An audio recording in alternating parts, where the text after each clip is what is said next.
Hi, I'm Meta Spencer. Let's go to Vancouver again today because I want to see my friend Michael.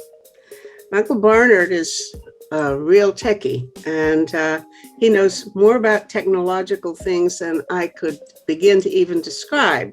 And today we're going to talk about pumped water as a way of storing energy. At least I think that's what it's all about. Is that right, Michael? Yes, it is Meta. All right. Good, because this is such an important thing. You know, the problem with all these sustainable energy things like hydro and solar is that the sun doesn't shine all the time and the wind doesn't blow all the time. And then what are you going to do when they're not? So you have to find a way to save up some of the stuff for a rainy day. Yep. I guess that's what we're going to talk about, right? Yeah. Yeah. And I'm going to, as always, I like to have a thesis. And my thesis is people shouldn't worry about this that much. This is a solved problem. We're innovating around the edges of it, and there's a lot of room for improvement there. But this is not something that's hard to do, and we've been doing it for over a century. So good news. So let me show you the first good news chart here. You know what?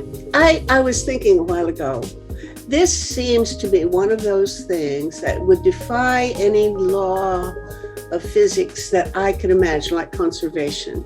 Because to me, if you get energy by water falling over a dam, and then you put that energy back, you use some energy to put the water back up at the top so it will do it again, I don't see how there's anything to be gained in that. You're going to lose something along the way. So why is that in any way profitable? If we were using hydroelectricity at a hydroelectric dam to pump water back behind the hydroelectric dam, you'd be right, but we aren't, and I'll explain why.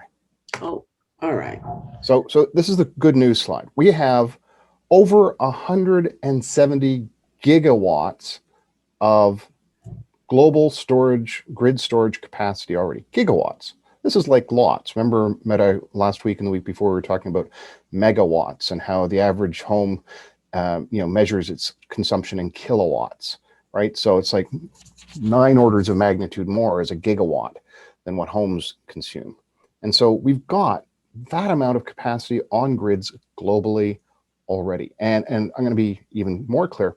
We have over 9,000 gigawatt hours on grids globally. So we can produce 173 gigawatts of electricity, which is like 173 nuclear reactors or 173 big coal plants running, because that's how much they produce.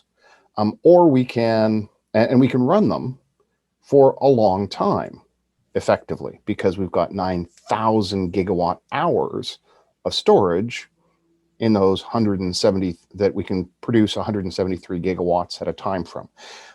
So grid storage at scale economically is something we know how to do. And you'll see that there's this pie chart looks like a pie with a tiny sliver for an anorexic taken out of one side. Just a minute, because I'm not sure I'm understanding it. I'll tear apart this explanation just for you right now. There's energy and power. You know cars have horsepower, right? No, horsepower is how fast you can do work. Energy is how long you can do work. Oh. So horsepower is how fast you can do work, how much, at a given point in time. Whereas the size of your tank of gas defines the energy for a car. Okay. And they're two separate measures, power and energy. And so pumped hydro and all grid storage has those two factors. It has power and it has energy.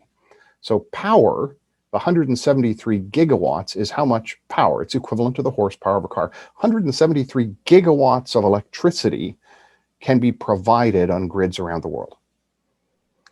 And there's over 9,000 gigawatt hours, the energy, the tank of gas, in storage that's on the grid today. Right? So it's like a really big gas tank and a really, really fast car. We got a lot of grid storage out there from power and an energy perspective. This is a solved problem. We know how to do it. And I'll talk about the scale of the problem and stuff as I always do. But the first thing about this slide is that most of that is pumped storage. And there's a specific type of pumped storage I'll get into. Basically, to your point, it's pushing water uphill. And pushing water uphill is just like putting energy in a battery. You're exchanging some energy to move something from a lower energy state to a higher energy state, and then you're returning it, and you lose. It isn't a process with inefficiencies. So you get about 80 to 87% of the energy back. So if you push water uphill, you get 80 to 87% of that energy back when you let it come back down the hill. And so you're right, Meta, there's an efficiency loss in any storage. But we need storage because, just like a tank of gas, we need to be able to, consume it when it's convenient. Okay. So let's talk about grid storage overall. This is from a publication I did a month or two ago, after a couple of years of diving into this. And as to be clear, I am associated with a grid storage company, a strategic advisor and board observer for Agora Energy Technologies out here in BC, and they do redox flow batteries, which I'll talk a bit about. But when we talk about grid storage, we have to think about all the factors that we need to have present in a complete solution in order to have the most effective storage for the grid. So we need duration, right? So one of them is just how long can you store the energy for? That's an important one. Energy storage, like, as you know, we talk about, people keep throwing the doldrums, or there's a German term for it. It's one of those 17 syllable words that means seasonal lack of energy, lack of wind and sun. It's when Germans get really depressed and, all those types of things. And so, the storage duration, we need something that lasts a while. We need energy versus power flexibility. Remember, power is like the horsepower car, energy is like the tank of gas. We need the flexibility to not have those tightly coupled. So imagine if your horsepower, your tank of gas was only a gallon or only 4 liters. That would be saying you can only get it for that amount of time instead of having a 20-liter tank of gas. If your power was tightly coupled to the amount of energy you could get back, that would be a problem. And that's the problem with lithium-ion batteries. Lithium-ion batteries are great and amazing, and they're a big part of what the solution. But when you get more power, you also get more energy. They both scale up at the same time. So we have to have something which means we can have a bigger and bigger and bigger tank of gas for the same power. So that's an important attribute on the grid that we need. That's why lithium ion is a part of the solution, but not a total part of the solution. And then we need a cost factor. Big surprise. We need it to be relatively cheap to return the energy. And that's where the efficiency really gets into, Meta. So what we're talking about is using wind and solar energy, which are those intermittent variable renewable sources of electricity, amazing as they are. But the wind doesn't always blow at the right times, and the sun, it doesn't shine at night. And so we need something that's fairly cheap to push water or uphill, or to put energy into a lithium-ion battery or a redox flow battery, so that when we return it, and that's the efficiency matters. If electricity costs 6 cents and I have to throw away 3 cents on the round trip, that's problematic. But if I'm only throwing away 1 cent, that's less problematic. And that's just a cost model. We just need a way to pay for that loss of 20%. So we need longevity. We need something that lasts a while. Because, if we have to replace the storage every 2 years or 5 years or 8 years, that's a problematic. So we need something that's long lasting and something that can be maintained, so we have a infrastructure, because grid storage is infrastructure. It's like a bridge, or anything else that's big and strong, lasts a long time, an airport runway. We want it to last. We need something that lasts. Cycle count is how many times you can put energy in and take energy out, put energy in, take energy out. If you can only do that 5 times before the thing stops being useful, that's not very good. And so you want a higher cycle count rather than a lower cycle count. We need something with really high cycle counts, because you want it to last 100 years or 40 years. You're going to be cycling a lot, right? Construction time, you need, some stuff needs to be able to be put up fast. Other stuff we can take our time on, but we need some stuff that needs to be able to go up fast. Viability at multiple scales. That just means we need some small stuff for local stuff, like buildings. Buildings might need batteries. So we need something that works at that kind of scale. You know, and a data center needs something to replace the diesel generators. So we need something that works at that scale. But we also need big, massive storage on the grid that'll store gigawatt hours of energy and return that to the grid when the grid needs it at the grid manager's control. So we need viability at multiple scales. Environmental risks, we kind of want those to be lower. Would you call that a battery? When you say the grid storage, I didn't know there was such a thing. You mean out there where there are those transformers, there's also a way of storing things? Oh, yeah. Yeah, no, we were actually using lithium ion batteries, literally in California and South Australia to do same day, in-day grid balancing. In the cases of California and Australia, they've got a lot of solar on rooftops, and they get something called the duck curve. So they manage to store some of the energy and then return it in the evening when there's less sunlight. All right, it's kind of useful for that. And they do some peak shaving stuff instead of burning gas. It's pretty useful. So we've got batteries on the grid, and all pumped hydro storage is a different form of battery. You know, it's all just storage. So mature technologies, we need something that is really mature, because we only have 9 years left. So we have to have something we know works. Environmental risk, we probably want those to be pretty low, because we don't want to create more problems than we solve. All right. So, you know, lithium ion is actually pretty good. You know, it gets a bad rap because people try to turn it into something it isn't. But lithium is one of the most abundant minerals in the earth. Really? Oh, I thought it was something that we might run out of. There's some place in South America where there's a big deposit, and I thought, oh, well, when that's all gone. No, all oil and gas reserves have subterranean brine deposits, basically really salty water underground. And that salty water, a lot of it is very rich in lithium. And so just like the lithium brine in the Chilean desert, where they just kind of pump it up above ground and let it dry out on the desert surface, then scrape off the lithium salt. In this case, what you do is you just drill down into the big reservoir of water, salty water underground in Alberta, for example, and you suck it up, and then you extract the lithium from the brine. You know, pretty much every oil and gas region in the world has lots and lots of lithium brine. It's not a rare resource. It's just not to deflect you, but there's the other thing that worries me a little bit, and that is the things can set fire. There's talk about airplanes being, going down because somebody put a computer in the overhead and it got too hot or something from lithium. What's that all about? So 2 or 3 things. First off, the degree of fires from lithium-ion batteries is vastly smaller than the number of fires and percentage of fires from gasoline burning. It gets the attention, but it's actually just a risk we automatically think is safe with gasoline-powered cars and jets with kerosene-powered engines and stuff like that. And so we see these stories about the rare times when batteries catch fire, and that makes us worried. So it's just one of those places where our cognitive biases get in the way of us understanding that batteries really are safe. So that's statement one. But I mean, theoretically, isn't it possible that, they were talking about it, that the one that went down in Malaysia or someplace? It's like anything else. It's the lithium-ion batteries are not designed to be in lower pressure. They're designed to work at sea level.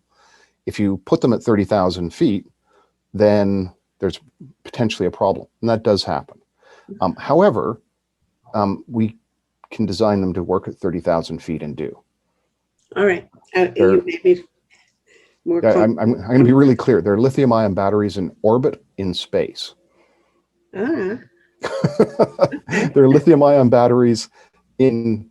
it's just battery technology is battery technology. We know how to engineer for it. And we're not going to run out of it. Oh, we're not going to run out of it. Nope. Yeah. This is not a risk. Might cost us a bit more to get the lithium, but that's just a 20% adder. Right now, it's just lithium is a cheap resource to get. Current deployment. We need to have something we've done a lot of deployment of today so that we know what the characteristics are. We know how to operate it. We know what the ups and downs are, all those types of things. We need a proven technology, but we also need some stuff that's emerging, right? We need, as we evaluate the technologies, this helps us understand what's likely to play at what level. And we need geographical flexibility. We need some storage that works in the Great Plains. And we need storage that works for coastal cities, right? So how do you get that geographical flexibility? Pumped hydro does kind of require hills, right? And there are a lot, and I'll show you why there's a lot there, and why I think pumped hydro is going to be the dominant form of grid storage, followed by redox flow batteries. And full disclosure, I'm involved with the redox flow battery company, so I happen to have skin in the game on this one. Okay, so those are the factors. As you can see by this radar diagram, pumped hydro, redox flow, and lithium-ion batteries, between them have all the attributes necessary for all of these factors. In other words, the combination of the three technologies satisfies the requirements. That's what this diagram is intended to show. We've got coverage across the requirement space. I'm not seeing a diagram. My goodness gracious. It would help if I started sharing my screen. So this means, oh my goodness, means I have to go back one slide. Oh, okay. All these criteria. This is why you were questioning me on the numbers. This is the pie chart that you couldn't see. Right, okay. Look at all the storage we already have, and it's mostly pumped hydro today. Here's the grid storage assessment. It's a radar diagram. Here's all the factors around the sides that I was talking to. Here's which of the components, like lithium ion, for example, has really great geographical flexibility. It's viable at multiple scales. For example, in cell phones, it works. Oh my goodness, this is not an easy thing to figure out. So let me see now. We've got lithium iron, we got redox flow, which is a different type of battery. Different type of battery. Hydrate. So you're talking about three types, and Yep. we're going to evaluate which type has what advantages, right? Yes. And so if it touches a point, it means it's good at that. If it gets out to anything where we out at the 5 level, that means it's completely fit for purpose for that attribute of the requirements set. So, if we look at lithium redox flow or look at lithium ion batteries, in the upper left, we see geographical flexibility. And in the bottom, you see viability at multiple scales. Lithium ion is really flexible. It's, you can put it in a city, you can put it in a building, you can put it in a laptop, you can put it in a car, and you can put it on the grid. Okay, now when the point goes inside and doesn't go all the way out, that means it's pretty good, but it's not really good, right? Well, let's take lithium ion again. Look at storage duration up at the top. You see that storage duration is poor for lithium ion. Right. Yeah. My cell phone, I have to always plug it in. That's it's not really that. It's because you put electricity in and then you take electricity out. Lithium ion is because it's energy and power are coupled. It means it's really uneconomic to use it for more than 4 to 6 hours. So you can use lithium ion for grid storage, and you want to get the electricity out in 4 to 6 hours. Otherwise, it's just uneconomic. But storage duration, as you can see for redox flow and for pumped hydro, we can put energy in there, and because it's decoupled, we can fill a big reservoir, big gas tank full of water, and just let it sit there for a long time and get it out when we need it much more cheaply. Okay, now I sort of know what lithium is. I was guessing at what pumped hydro is, but I don't think you've explained redox flow at all. So redox flow.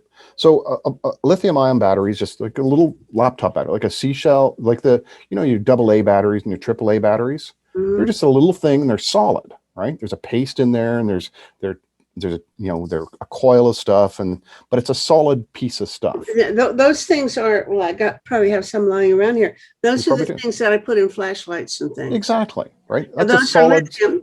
It's a solid battery. It's a solid chemistry battery. Yep.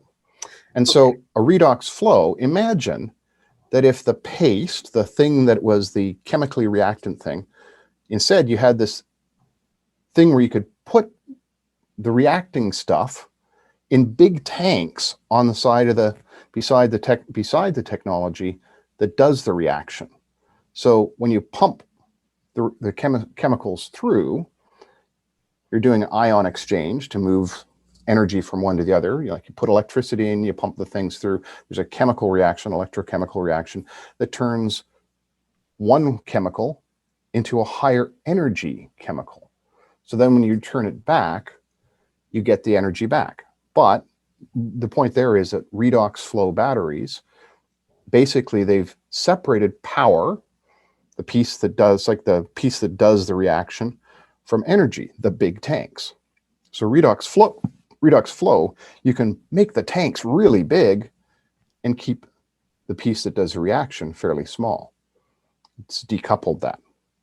It's like, and pumped hydro storage is similar in that you can have a gigawatt hour of energy in your reservoir and you have a 200 megawatt hour, 0.2 gigawatt hour ability to get it back. So it'll last for 5 hours. So redox flow batteries and pumped hydro separate that energy versus power. Something is sinking in, but it's a slow trickle. Okay. The point of this slide is the problem is solved. If we just did nothing but pump storage hydro, we'd probably be okay. There are some places pumped storage hydro doesn't work as well as alternatives, but all those other requirements are met by other technologies which we have, lithium ion, which are quite mature, redox flow, which aren't as mature. So they're a maturing technology. They've been around for 40 years or so, but we've got a lot of different chemistries on them. Well, now hold on, because when you talk about pumped hydro, that's only for saving electricity and you can't use pumped hydro for my cell phone. Exactly. That's why it doesn't have geographical flexibility or viability at multiple scales. So you need other technologies for those attributes. Okay. Right. So, okay. Now the gray line is oh my, it's complicated. The gray line is pumped hydro. So it's basically good for everything that lithium ion is not good at, isn't it? pretty much. Yeah. Lithium ion is really great for transportation needs and for small scale stuff. And it's good for very fast response. It's a very, very quick responding solution. And sometimes you just need fast response. But its cycle count isn't as good. Its cost per megawatt hour isn't as good. So there's problems. It doesn't do everything. But redox flow batteries do stuff that pumped hydro doesn't and lithium ion doesn't. But redox flow batteries aren't good for transportation purposes. So we're never going to see. Where do they use redox flow? It's going to be grid storage and major industrial storage. So basically, you're going to see it in subdivisions. Right now, grid storage has been showing up on the grid to balance local distribution grids and larger grids for a long time. And when I say that pumped hydro, we've been doing it since 1907. We built the first one. The reason we have 160 gigawatts of pumped hydro globally is because it's being built to give nuclear plants and coal plants something to do at night. It actually is being essential for balancing the grid for major generation assets and enabling also a relatively fast response should they fail during the day. That's redox flow. No, that's pumped hydro. That's pumped hydro. Okay. Okay. So we've been pumping water uphill since 1907 to give coal plants and nuclear plants something to do at night and to give backup capacity when they fail during the day, because they do. And this just happened actually in Australia. I don't know if you heard, but a big coal plant had an explosion and went off the grid completely. I think it was 1.3 gigawatts of capacity gone in an instant. And so in Australia, that they're scrambling to get energy back and not have a complete blackout. And they have some pumped hydro in Australia. That was part of the solution to making sure the grid didn't collapse completely. Oh, Okay, this is something recent. this is yesterday. Oh, okay. I didn't know Yeah, that. yeah, it's big generation plants. One of the problems is if you got a gigawatt of generation and they go off suddenly because a transmission line gets blown down, as happened with the Hunterston nuclear plant in Scotland in 2014, you know, or the coal plant in Australia yesterday. If a gigawatt disappears, that's a big deal for a grid. Okay, so a bit more on pumped hydro. So pumped hydro, what we're talking about here is closed loop pumped hydro storage. Now, closed loop means it's not on a river, it's not on a stream, right? We're not actually blocking a waterway with this It's a stuff. lake. No, it's not even a lake necessarily. It is in a pure form. You build two reservoirs yourself, one uphill from the other, and you build a 30-foot diameter pipe between them, Mm-hmm. and it's nowhere near, and it's not blocking a river. It's not blocking fish habitat. Mm-hmm. And the second piece is and there's two types. This is what this diagram shows. One is you go up into the hills and you find a gully that has no water in it. It's just a geological feature, not an erosion feature from a stream. And it's kind of got a V shape, and you block the front of it with a small dam. Right? So you just basically imagine some, dip in a hill up top of the hill, and you just kind of block off the front end of it. That's the top end. Right? And so you take some of this, as it says, the original ground thing, you take some of the ground out here and you put it there and you make a dam. The second level is called a turkey's nest, because turkeys actually nest on the ground and they build up kind of a ring of stuff around the ground. And that's what this is. You take out a bunch of the stuff from here, you dig a hole in the ground, and you use the stuff from the hole to make dams on either side. Mm-hmm. Right? And so you can do, typically you'll see a gulch, a top end gully dam, and potentially a turkey's nest dam. Turkey's nest reservoirs, the bottom, top and bottom reservoirs. And I'll show a couple of examples of these just so you can get a sense of them. The point is, you use the existing geography. The second thing about the third thing about closed loop pumped storage hydro, besides it not being on waterways, so a lower environmental impact, right? We're not damming fish. We're not preventing silt from getting downstream.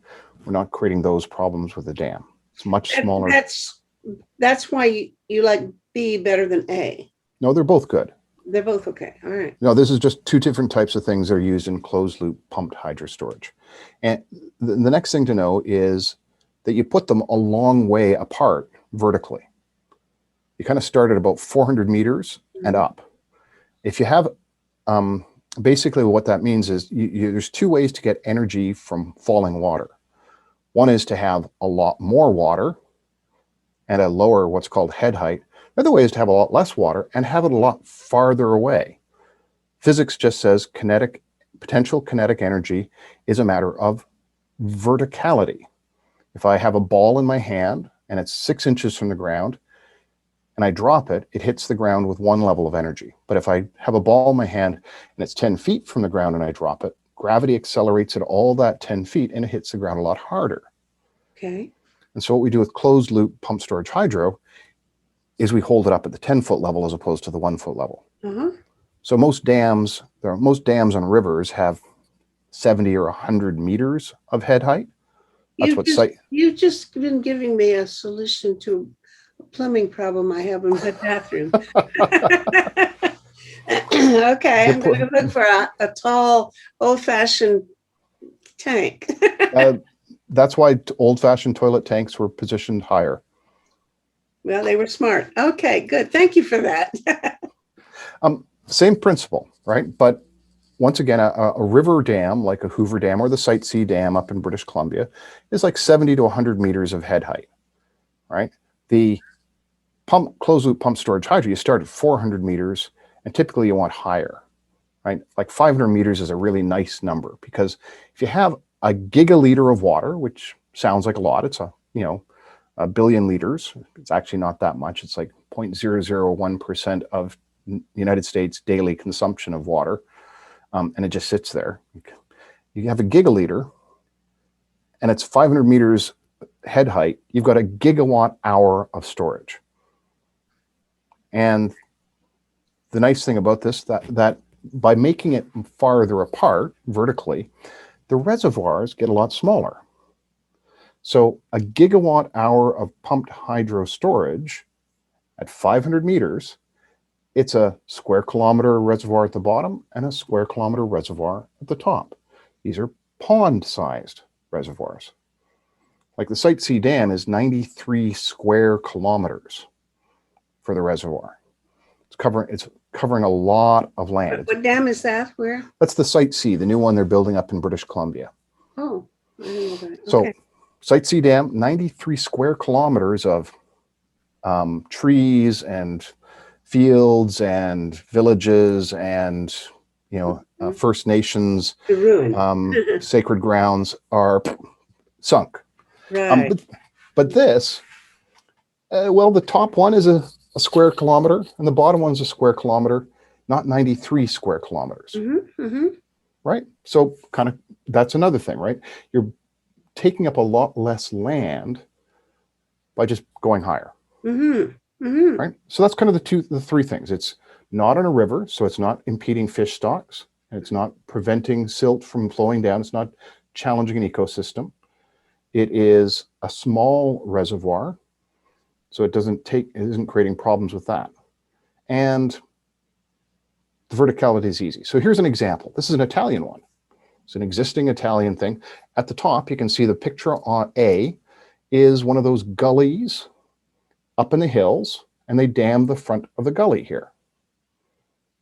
So all of this, basically they dug down a bit here and they put the dirt in here and put some concrete here, and it's a pretty small dam. And then down at the bottom, you can see the infrastructure coming down here. Here's the bottom reservoir. And so that's all it is, right? They've got a reservoir, and this is a turkey's nest. You see how it's a dam that was built up around the edges, and they planted trees and they got a road and stuff. But this one up here and this one down here are a matched pair. This is the next thing to know. There's a gigaliter say there's 2 gigaliters of water in there. What happens if this dam up here starts being problematic? Because dams sometimes break. We're all worried when dams break. Well, if there's a risk up here, you just pump the water down to here. And if there's a risk down here, you just pump the water up to there. And then you fix the problem. There's a lot less water behind them because they're, once again, more elevation, less water. And it's easy to address risk conditions. Closed loop pump storage hydro does not have nearly the risk of dams. We had a big dam failure in the UK a couple of years ago, and an acquaintance of mine who's building pump storage hydro, including on Loch Ness, was actually impacted by that, because when the river dam collapsed, all of a sudden he and his team had to explain to all the people they were working with why that wasn't a problem for closed loop pumped hydro. Okay, so this is a different model. This is in Michigan.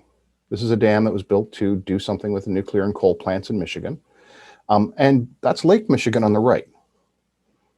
So this one is a turkey's nest, right? This is actually on the top of a hill.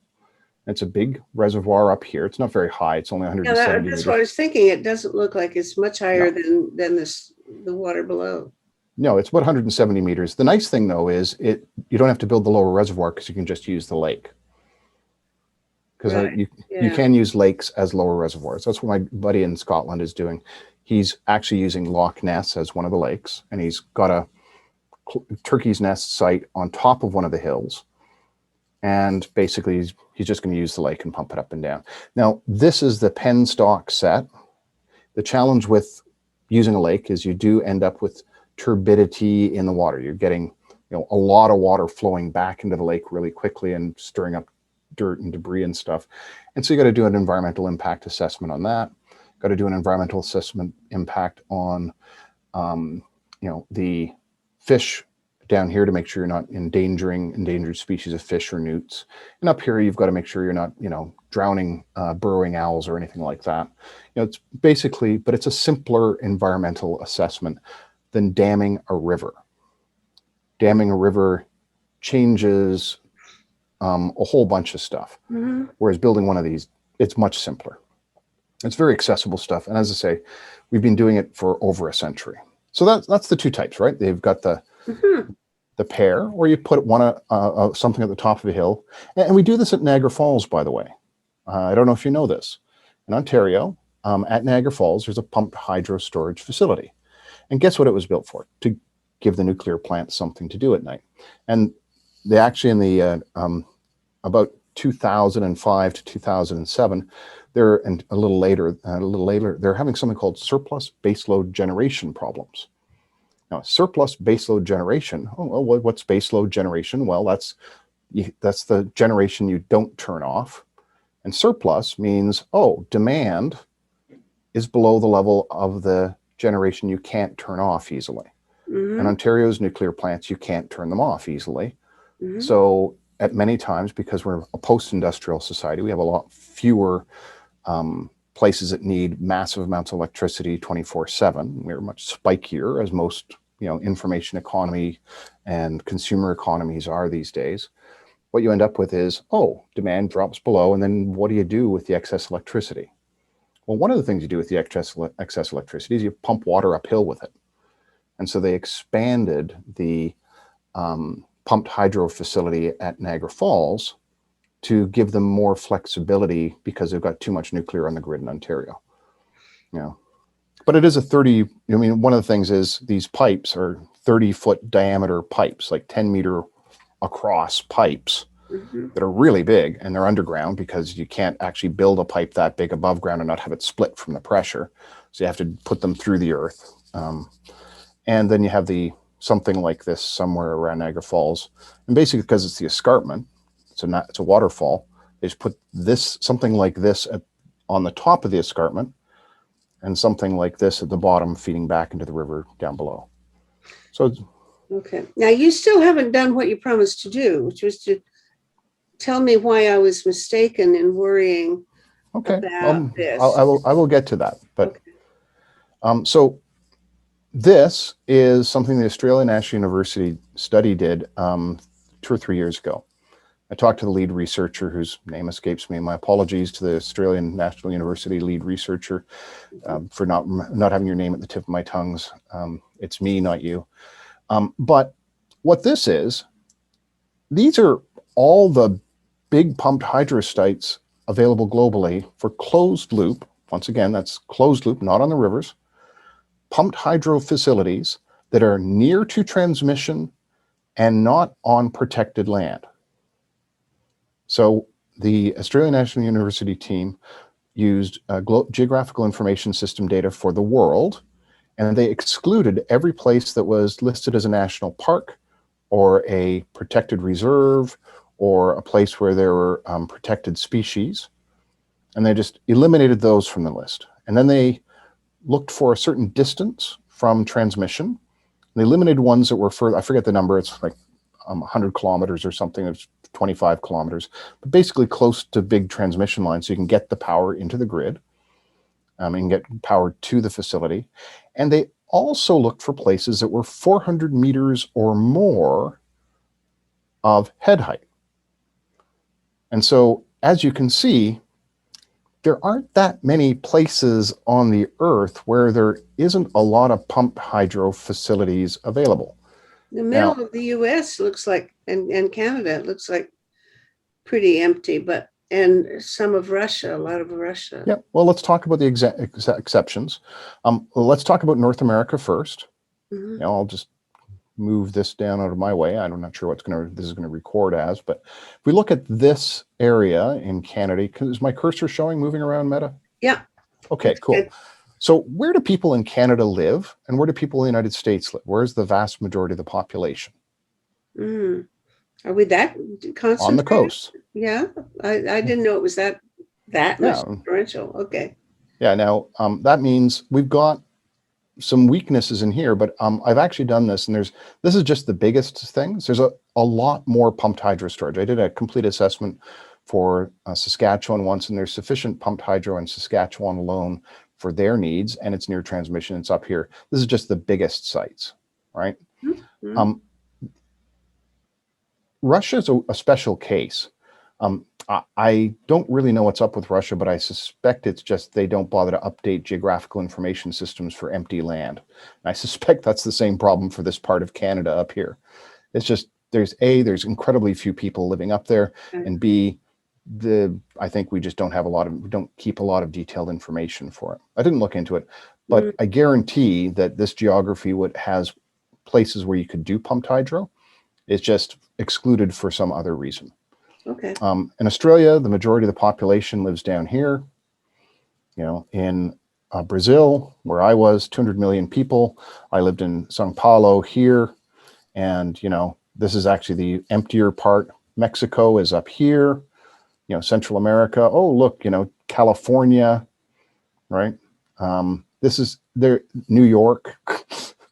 We have grid scale resources available everywhere. And over here, let's look at Europe. Let's look at Africa for a second.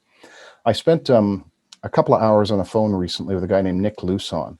He's with an energy firm based out of Lebanon, but with working and selling through Africa and Asia. And he's looking at grid storage in Kenya. And so he and I talked about pumped hydro capacity options in Kenya to balance their solar and wind, because they have excess generation capacity from solar and wind, and sometimes have to throttle, like I think it was 600 megawatt of capacity sometimes had to be throttled because they had more capacity than demand. And sometimes it was for 4 hours. So they need about 2.4 gigawatt hours of storage. We found a spot in a lake in Kenya that was pretty good, right? It was just the first one in that hour of discussion. I wrote up on that. The biggest point of this map is we've got a lot of capacity here. The ANU researchers assert that we have 100 times the global potential resource of pumped hydro as all future demand for storage. Okay. And the United States alone, because of the Rockies and the Appalachians, coal country, by the way, which is a great part of this story, it has 200 times the storage capacity as it will ever need for all grid storage in a completely electrified society. Wow. So Okay. we've been building pumped hydro storage for over 100 years. We have 9,000 gigawatt hours of it already operating. I talked to China Light and Power recently, and they have in Guangzhou, in the Guangdong province, near the Pearl River Delta. There's Hong Kong. Hong Kong's over here. So they have a 2.4 gigawatt capacity, about 25 gigawatt hour pumped hydro storage on the mainland to provide about 10 or 12 hours of energy for Hong Kong. They built it in the 90s and 2000s, and they operate it. And here's the other interesting thing about pumped hydro. It's actually completely automated. All you're doing is having pumps that automatically turn on and pump water uphill, or a computer turns a switch and the water goes downhill and electricity gets generated. So they converted to completely touch-free, human-free automated storage 6 or 7 years ago, I think it was. China.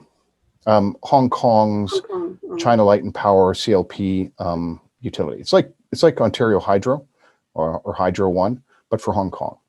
But they actually have a pumped hydro facility on the mainland. There's more room on the mainland. So that's kind of the point, is we've got everything we need. However, as I said earlier, I'll just go up here. It's not fit for purpose for all places and all purposes. So we're going to need a bunch of other stuff as well. We're going to need some lithium ion, need some redox flow. And those are the big ones I think are going to consume most of the grid storage. So I'll just go down again to this chart.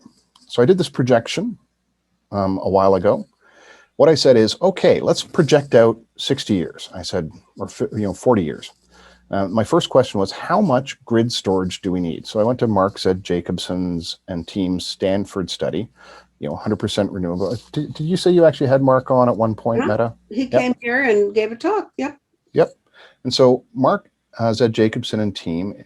For those who don't know, Mark is a professor at Stanford. He's a double PhD, economics and engineering, I think. Very bright guy. I have a lot of time for Mark. And he and his team, since the mid 2000s, have been doing studies and building models towards 100% renewables by 2050. What do you need in order to achieve that? And so he's taken a bunch of choices. He and his team have taken a bunch of choices, and he gets heat for this, which is, typical, because the nuclear people and the carbon capture people don't like him because he excludes both of those technologies from his solution set, which is fine. I think that's a completely reasonable thing to do, and I think it's probably how it's going to pan out. We've talked carbon capture meta, so my opinion on that. We'll talk small modular nuclear reactors and nuclear, and I'll explain why they're unnecessary and not fit for purpose, and unlikely to be used in a separate conversation. But what for grid storage, though, in table 213, one buried deep in his massive study, he says, how much storage do we need? And the way I interpret it, and Mark has retweeted my this stuff, the article I published on this, so I hope that's validation that I got the numbers right, was about 3,700 gigawatts of capacity. Remember, we've got 170 gigawatts of grid storage today. We need 3,700 gigawatts of capacity. Oh. Right. So it's a lot more. Oh, wow. But it's not nearly as much as people think. And this is for the world. It's for all storage in the world. Now, Mark's outlook is out to 2050, because that's when he's putting this forward for. I love his work. It's aspirational. It gives us goals. I'm pragmatic. I don't think we're going to get there by 2050. I think we'll get there by 2080 to 2100. We'll be a thin remaining tail. And so this is under 3,700 gigawatts of capacity by 2060. Still a lot. And what this says is that color down at the bottom, that's lithium ion. We're going to see a fair amount of lithium ion. We're going to see about 205 gigawatts of lithium ion capacity by 2060. And these are my estimates. I'm doing a projection based upon my assumptions and based upon my assessment. And then we're going to see a lot of redox flow, because it's got a whole bunch of attributes that make it really beneficial. Electrochemistry is awesome stuff. And shout out for Agora Energy Technologies. Its redox flow battery eats CO2. So it's actually a negative carbon battery, which is really cool. And then, which is why, of course, it won the Hello Tomorrow Deep Tech competition last year. And Christina Gange, the CEO, is one of the Cartier Women's Initiative's fellows for 2021. She and her team are just doing awesome work. But the biggest chunk, about 2,000 gigawatts of capacity, is going to be pumped hydro. It's going to be more than the redox flow. Redox flow is going to be a huge thing. Pumped hydro is going to be more, because we know how to do it. And part of the reason I say it's more is, remember I mentioned coal workers and coal regions? Well, coal regions are hilly. And they have a whole bunch of people who know how to build reservoirs, build dams, and tunnel through rock.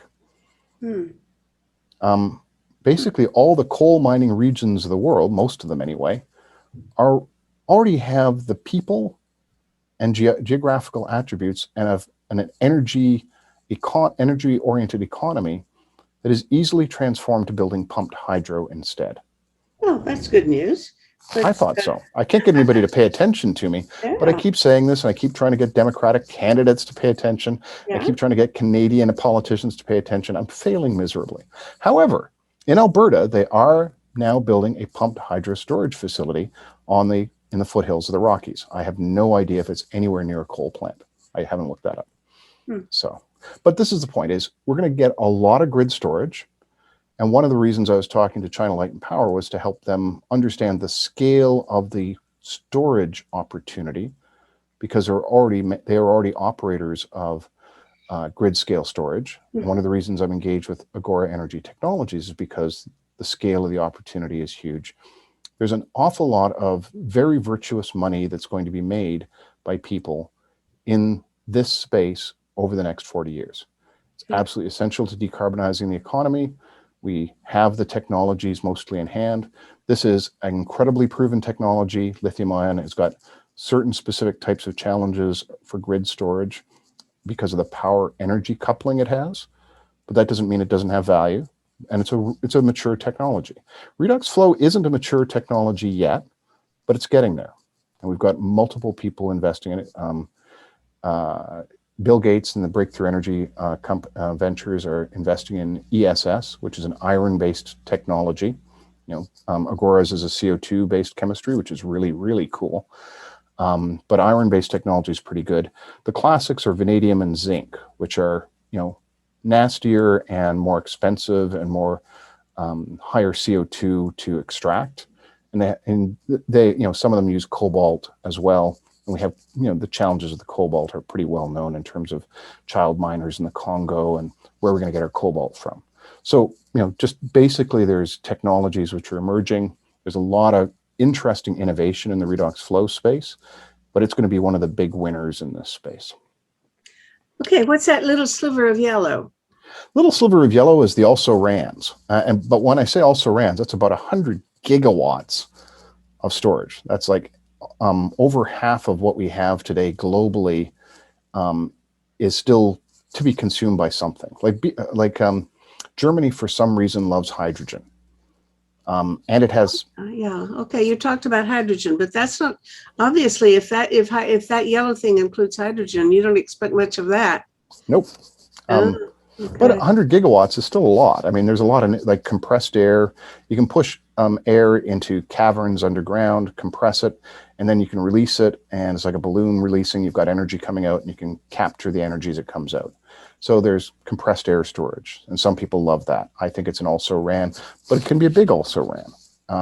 Hydrogen, I'm pretty sure that it doesn't make a lot of sense because the round-trip energy for hydrogen is you lose about, a minimum of 60% of the energy. And this is where we get into that number thing. Yeah, because I was wondering if you were really going to explain that to me. So basically, all it really matters is how economic it is. If the wind is blowing and the sun is shining and you have more energy, more electricity being generated than you are consuming, then what do you do with that extra electricity, and how much is it going to cost to buy? What is the price of that electricity? What happens right now is that prices drop and drop and drop to negative. So there's times when you actually have to pay people to take your electricity. And that's happened in Ontario with surplus baseload generation from the nuclear plants. There are many, many times they were paying millions of dollars to neighboring jurisdictions, mostly in the States, to take electricity that they couldn't, because it was cheaper for them to give Michigan money or give New York State money to take the electricity and shut down their coal plants rather than shut down a nuclear plant and cause the problems that nuclear plants have when you shut them down prematurely, you shut them down too quickly, right? Nuclear is great in some respects, bad in other respects, but our fleets of CANDUs in Canada don't follow the load. They don't go, you can't turn them up and down easily. And so, same thing. When you get too much electricity, it gets really cheap. And when it gets really cheap, you have some choices about what to do with it. One of those things is to make hydrogen, which we're going to do, as we've talked about hydrogen. Another is to put it into grid storage of some sort, so that you save some of the electricity for a rainy day. Literally a rainy day, because you're not getting solar power on a rainy day. And so when the electricity is cheap, you shove water uphill, you put it into redox flow batteries, you might put it into hydrogen or compressed air, not to the same extent. They're still going to be there in some places. And then you take it back out when you need it. So it's not efficient. It's not efficient, but it's so cheap you don't care. You do care because it still costs. Probably the real cost of electricity is going to get down to about 2 cents a kilowatt hour is kind of roughly the base. You're always going to be spending 2 cents. It's very difficult to get below that for a variety of reasons because of transmission and stuff like that. But that 2 cents,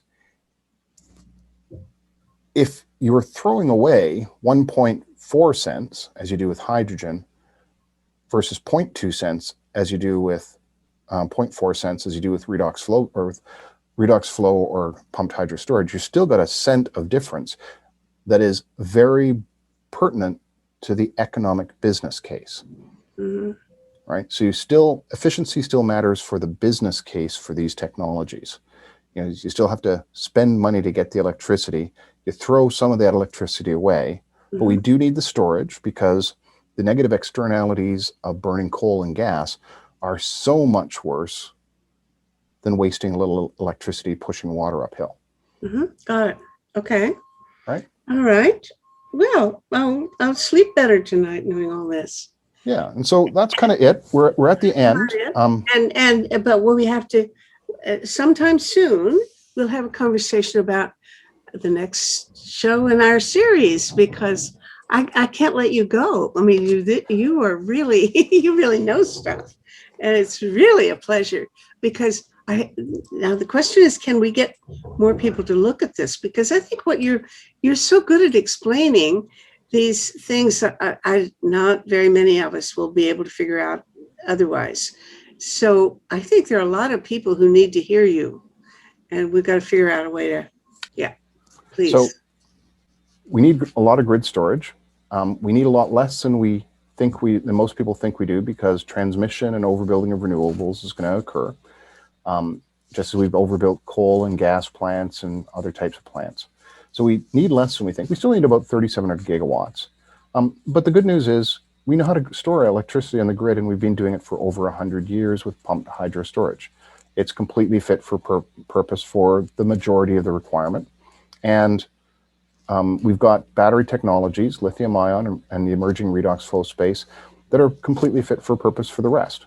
This is not a problem where we don't have solutions. We can make the solutions better. One of my acquaintances, Tracy Livingston, is figuring out how to drill holes through rock faster, which is cool, for pumped hydro storage. But this is a solved problem, and we have vastly more storage capacity, resource potential than we need. Wonderful. All right. Thank you so much. This has been terrific as usual. Really appreciate it.